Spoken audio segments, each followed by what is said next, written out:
Convido os irmãos que ainda de pé, abramos juntos nossas Bíblias, no Evangelho conforme o relato de Marcos, no capítulo 10. Nós leremos a partir do versículo 2 até o versículo 16. Marcos, capítulo 10, a partir do versículo 2 até o versículo 16. A palavra do Senhor nos diz: E aproximando-se alguns fariseus, o experimentaram, perguntando-lhe: É lícito ao marido repudiar sua mulher? Ele lhes respondeu: Que vos ordenou Moisés? Tornaram eles: Moisés permitiu lavrar carta de divórcio e repudiar. Mas Jesus lhes disse: Por causa da dureza do vosso coração, ele vos deixou escrito este mandamento. Porém, desde o princípio da criação, Deus os fez homem e mulher. Por isso, deixará o homem a seu pai e sua mãe, e unir-se-á à sua mulher, e com sua mulher serão os dois uma só carne, de modo que já não são dois, mas uma só carne. Portanto, o que Deus ajuntou, não separe o homem. Em casa, voltaram os discípulos a interrogá-lo sobre este assunto, e ele lhes disse: Quem repudiar sua mulher e casar com outra, comete adultério contra ela. E se ela repudiar seu marido e casar com outro, comete adultério. Então, lhe trouxeram algumas crianças para que as tocasse, mas os discípulos os repreendiam. Jesus, porém, vendo isto, indignou-se e disse-lhes: Deixai vir a mim os pequeninos, não os embaraceis, porque dos tais é o reino de Deus. Em verdade vos digo, quem não receber o reino de Deus como uma criança, de maneira nenhuma entrará nele. Então, tomando-as nos braços e impondo-lhes as mãos, as abençoava. Até aí a palavra do Senhor para a nossa edificação nesta manhã. Oremos ao Senhor. Ó Deus, permanecemos nós aqui diante da Tua palavra. Iluminados queremos crer pelo Teu Santo Espírito que está presente conosco neste culto nesta manhã. Desejosos, ó Deus, de ouvir a Tua voz, aquilo que vem da Tua parte para nós e que nos edifique, e que nos alimente, e que nos fortaleça na fé e no compromisso e comunhão contigo. Atende-nos, ó Deus, nós te oramos em nome de Jesus. Amém. Meus irmãos, a teóloga de nome Valéria Vilhena, doutoranda em teologia pela Faculdade Presbiteriana Mackenzie, identificou numa pesquisa, na sua pesquisa de doutorado, que cerca de 40% das mulheres vítimas de abuso e violência doméstica são cristãs, protestantes ou evangélicas. De maneira que a violência contra a mulher está muito presente no seio da igreja. E este texto do Evangelho narrado por Marcos, neste tema tratado também por Lucas, para este texto é preciso olhar com o coração desarmado, com o olhar atencioso, e me permitam aí os pedagogos da igreja fazer esta referência, mas é preciso ler como ensina-se. Saber ler é mais do que saber unir letras, sílabas e palavras. É preciso saber interpretar aquilo que se lê, porque muitas vezes a justificativa para estes atos tristes que acontecem e que nós contemplamos, eles são justificados em alguns textos bíblicos, que são usados como referência para justificar tais violências. E aí, quando falo em violência, meus irmãos, não é apenas da agressão física, do toque, mas também das palavras, os constrangimentos e coisas mais. Os fariseus, da escola mais conservadora do farisaísmo, vão ao encontro de Jesus, fazendo-lhe uma pergunta, e como já era comum aos fariseus, eles perguntam já sabendo a resposta que Jesus daria, e perguntam porque sabem que a resposta de Jesus contraria a sua expectativa. Mas eles queriam deixar Jesus ali numa situação desconfortável e colocam essa questão diante de Jesus. Diz o versículo 2: aproximando-se alguns fariseus, o experimentaram, perguntando-lhe: é lícito ao marido repudiar a sua mulher? E Jesus olha para eles e diz: o que Moisés falou? Moisés disse que é possível, sim. Moisés disse que é possível oferecer carta de divórcio. O que estava, meus irmãos, presente na cabeça e na cultura dos fariseus e de todos os judeus daqueles dias? Em primeiro lugar, meus irmãos, a mulher era um objeto, propriedade do marido. A preocupação em todo o tempo, em todos os textos do Evangelho, quando nós vemos Jesus ressuscitando o filho da viúva, quando nós vemos em alguns outros textos a preocupação de Jesus ou do Evangelho com o órfão e com a viúva, é porque a mulher nunca era proprietária de nada.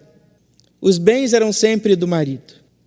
E no caso das viúvas, quando elas morriam, todo o patrimônio era entregue ao irmão do falecido marido.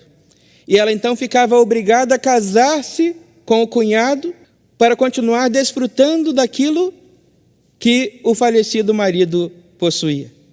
Desta forma, quando Jesus ressuscita o filho da viúva, mais do que devolver um filho à sua mãe, ele está devolvendo àquela mulher a dignidade, porque a herança do pai pertencia ao filho, e se já não há filho, ela não possuía nada, e o que restaria àquela mulher então seria a mendicância ou a prostituição.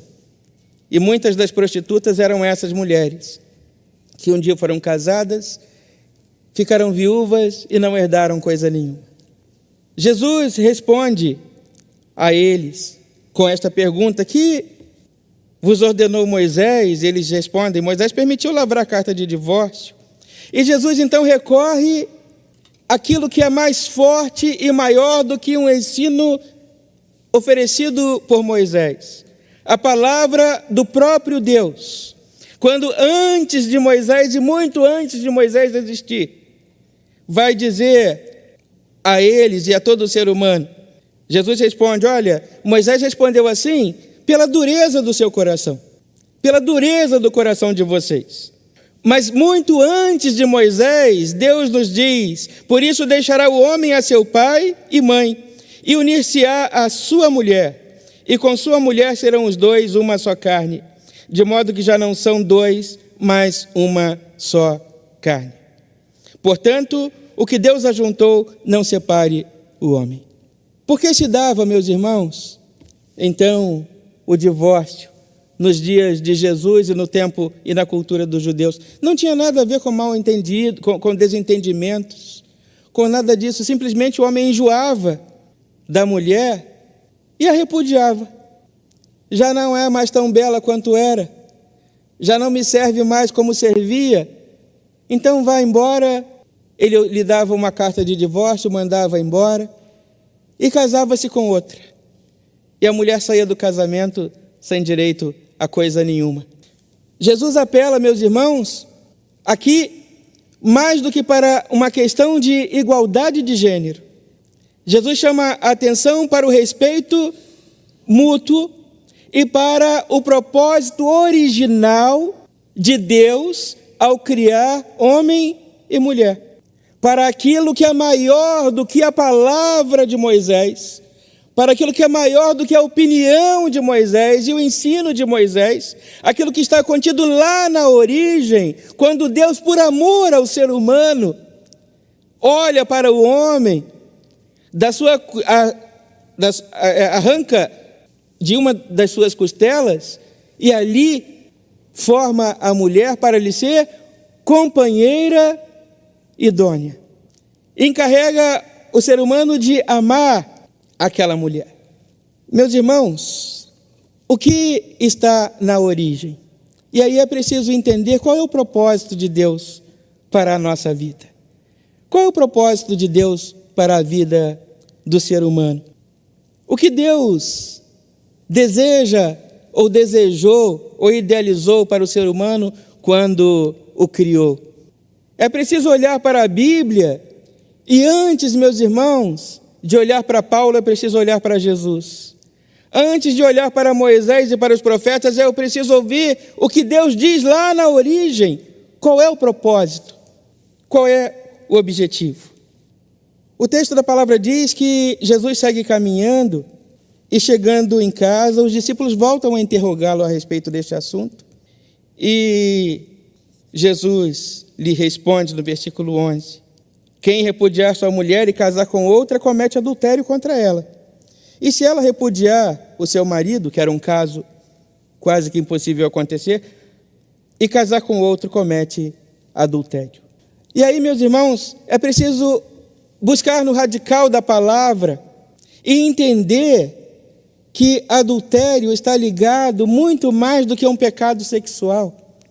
Mas adulterar ou adulterado é mudar a forma ou o caráter original daquilo que Deus criou.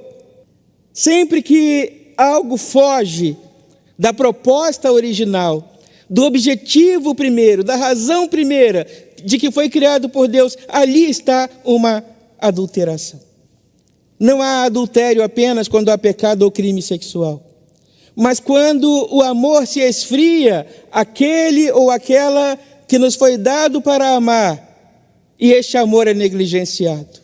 Quando o cuidado é negligenciado, quando a companhia e o companheirismo são negligenciados, quando o cuidado com os filhos é negligenciado, quando aquilo que Deus criou perfeito é adulterado em razão de não mais cumprir o seu propósito original. E aí nós vamos ver, meus irmãos, este mundo que nós vivemos, onde tudo é ou tem sido adulterado.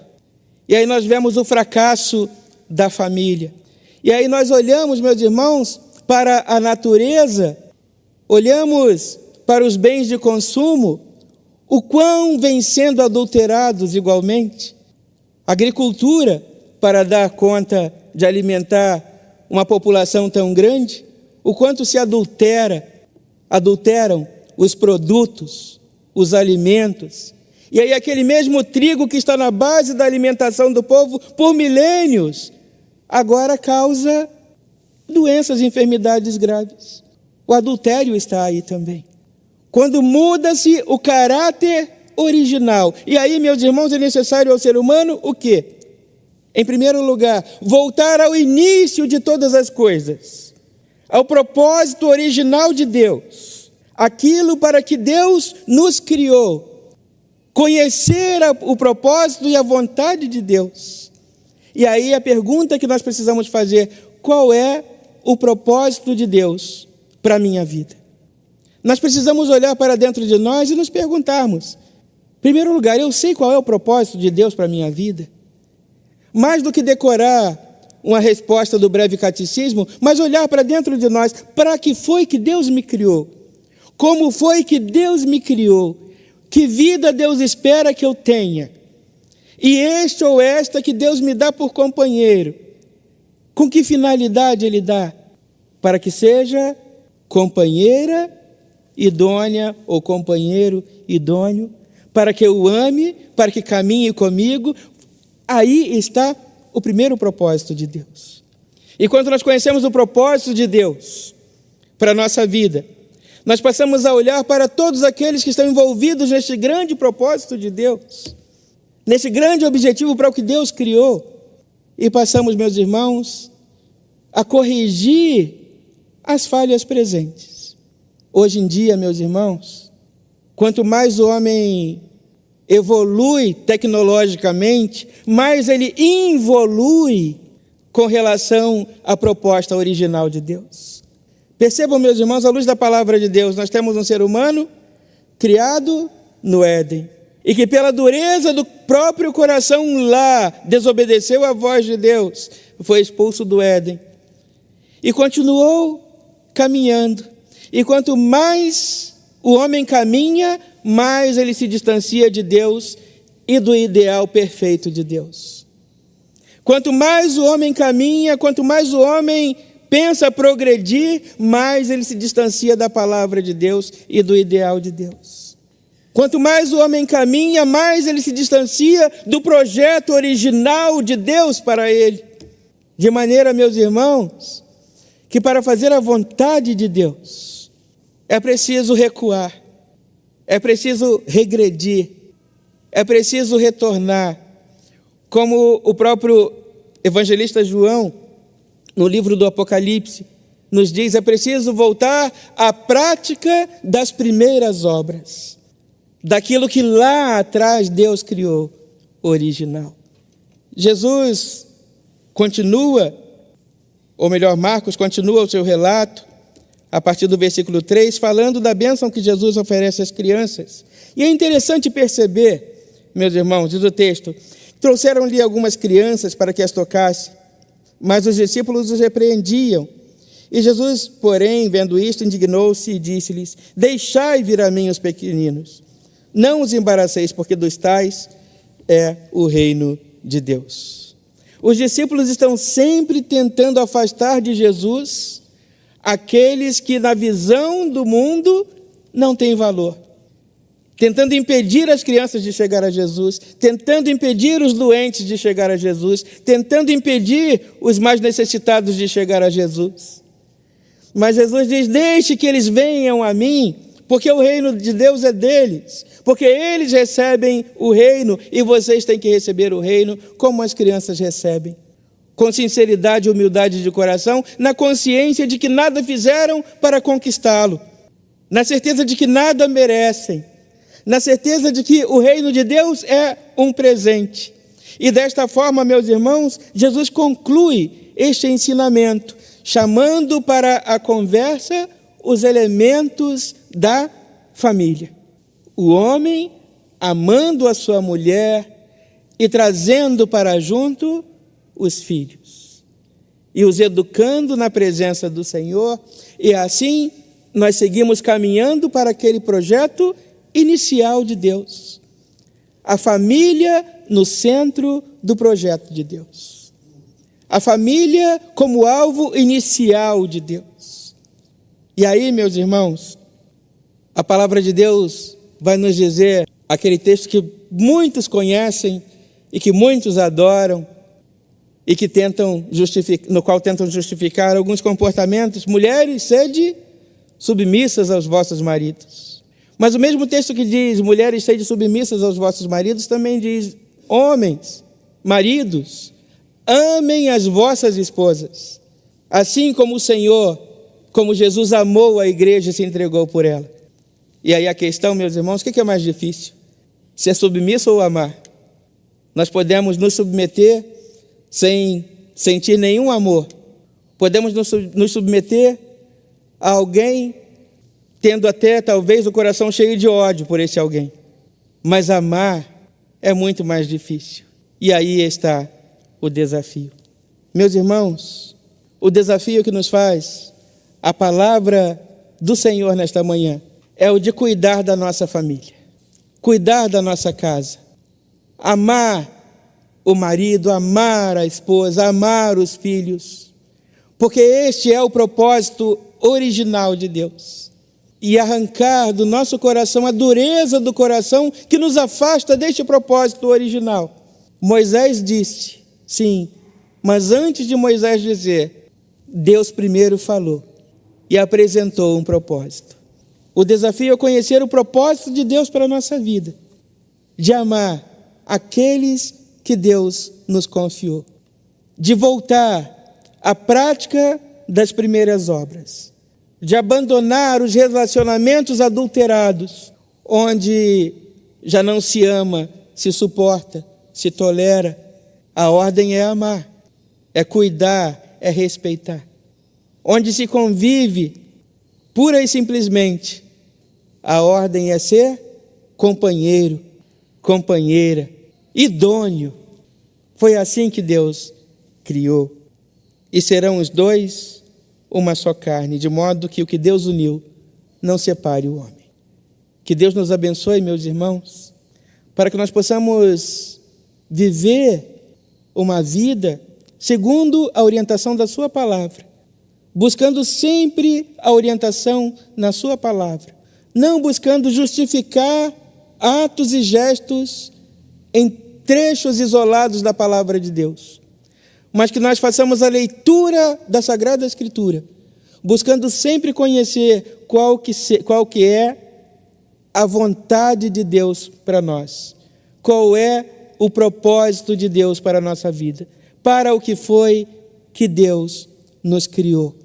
Que Deus nos abençoe e que nós não sejamos e não nos sintamos em momento nenhum propriedade de ninguém, mas que o caminhar com o outro seja resultado de uma escolha, que o caminhar seja feliz, que o caminhar seja abençoado, que nós possamos sentir, meus irmãos, a necessidade do outro e que nós possamos interromper essa caminhada que nos afasta de Deus, da sua palavra e da sua vontade.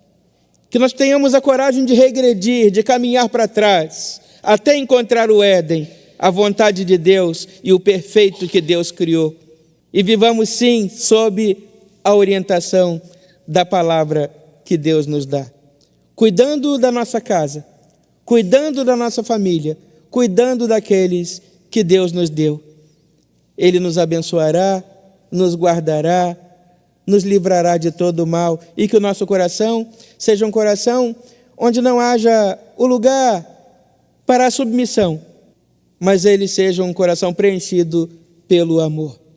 Que os nossos relacionamentos, todos eles, sejam relacionamentos de amor.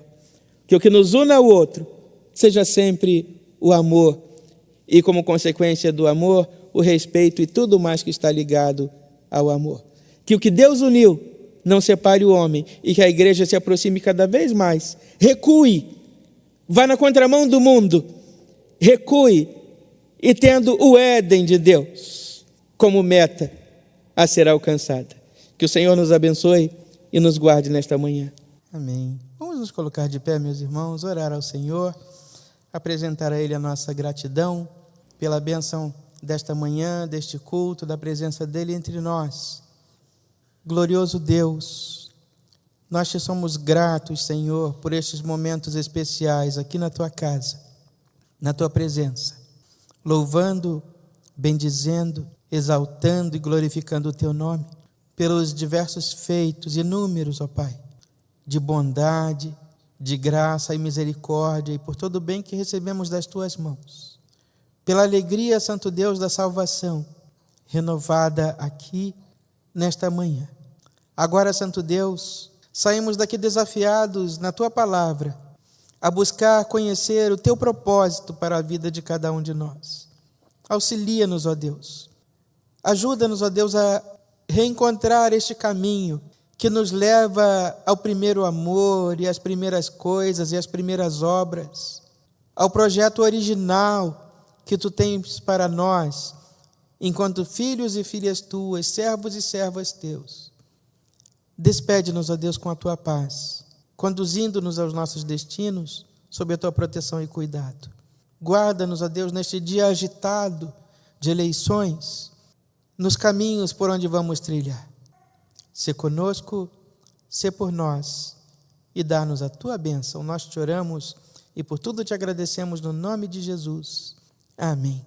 E que a graça do nosso Senhor e Salvador Jesus Cristo, que o amor imenso de Deus, o nosso Pai, a comunhão, a consolação e o poder do Espírito Santo de Deus sejam sobre a igreja do Senhor nesta manhã e sejam com todo o povo de Deus, agora e para todo o sempre.